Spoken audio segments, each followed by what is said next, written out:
Welcome to Addicted to Watches. Today, we will be looking at another stage of my watch journey.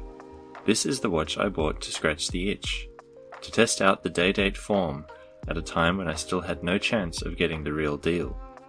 This is the somewhat questionably named Orient Oyster SEV0J006DH. In a previous video on the channel, we looked at my Tudor Prince Date Day, a watch I had to spend a long time looking for and eventually managed to find brand new in 2021. What we're looking at today is a very similar looking watch at a fraction of the price of the Tudor, while still offering the general look and feel. Where the Tudor feels more like vintage Rolex, however, this Orient is closer in look and feel to modern Rolex. For a long time, it did scratch the itch I felt for the Prince Date Day, and even had me preferring the fluted bezel that catches the light rather than a smooth one. If I hadn't come across the Tudor, I would have been content with this one. There are some differences between the two, some more obvious and some less obvious, which we'll talk about later.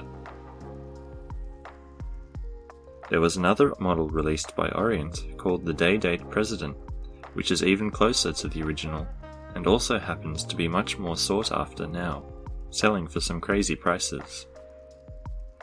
These models from Orient came in a range of dial colors, configurations, with some even having diamond-looking hour markers, and case colors.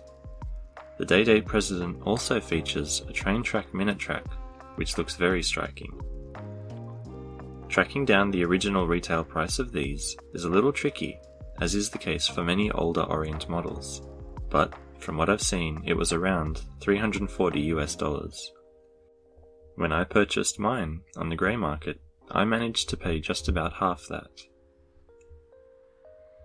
As with my Orient Ray, I went with the blue colour option for this watch, and stand by what I said about Orient being able to make some pretty good blue dials. When the light hits this sunburst dial, the blue comes to life, popping vibrantly. When not in direct light, it can look a very deep navy and almost black. The hour markers are multifaceted tapering battens in a gold colour, along with the applied Orient logo and simple handset.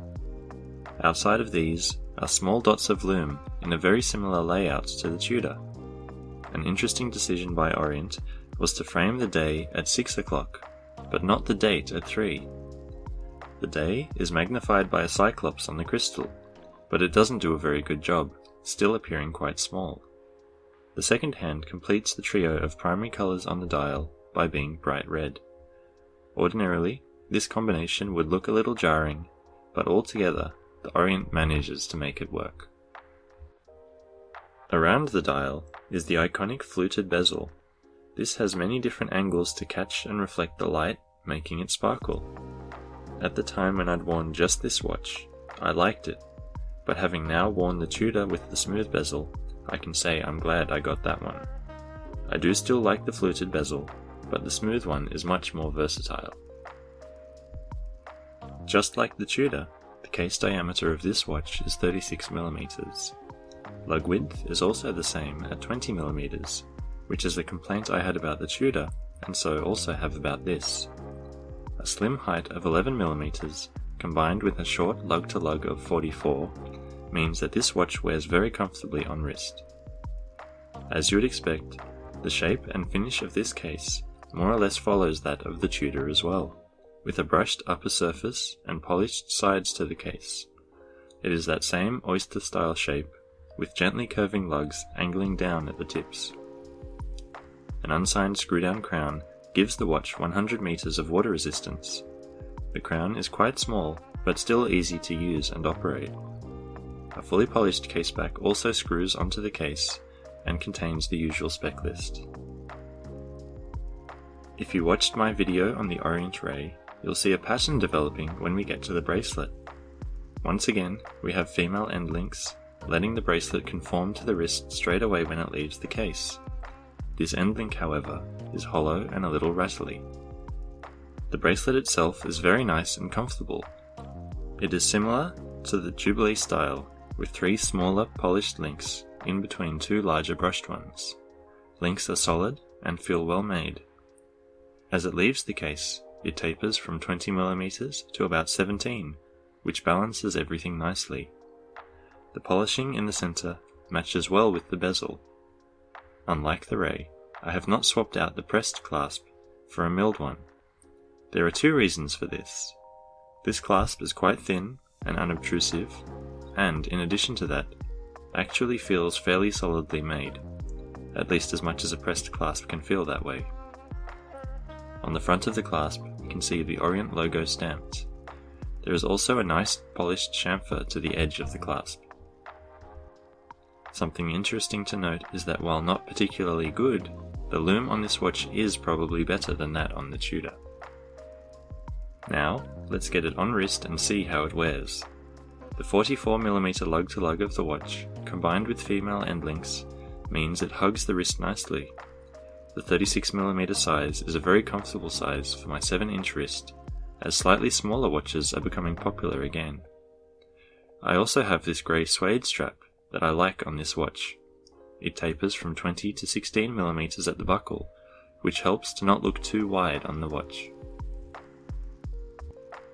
I touched on two of my issues with the bracelet, those being the hollow end links and the pressed clasp. I would be willing to overlook the end links, but if you pinch the bracelet under the watch, you can see that the integration of the end links to the case is not great. They are shorter than the lugs, and it results in the sharp corners of the lug tips sticking out. Looking at the clasp again, it only has 2 holes for micro adjustment to get a good fit. Looking at the spacing of these holes, the distance between them is almost as much as an entire link. I would have liked to see 3 holes spaced a little closer together, which would allow for a more precise sizing of the bracelet. Back to the front of the watch, there is another thing I'd change. I mentioned the primary color combo on the dial earlier. While it is something I have gotten used to and isn't a big issue, I think I would make the second hand either gold to match the other hands and indices, or, ideally, make them all silver to match the rest of the watch.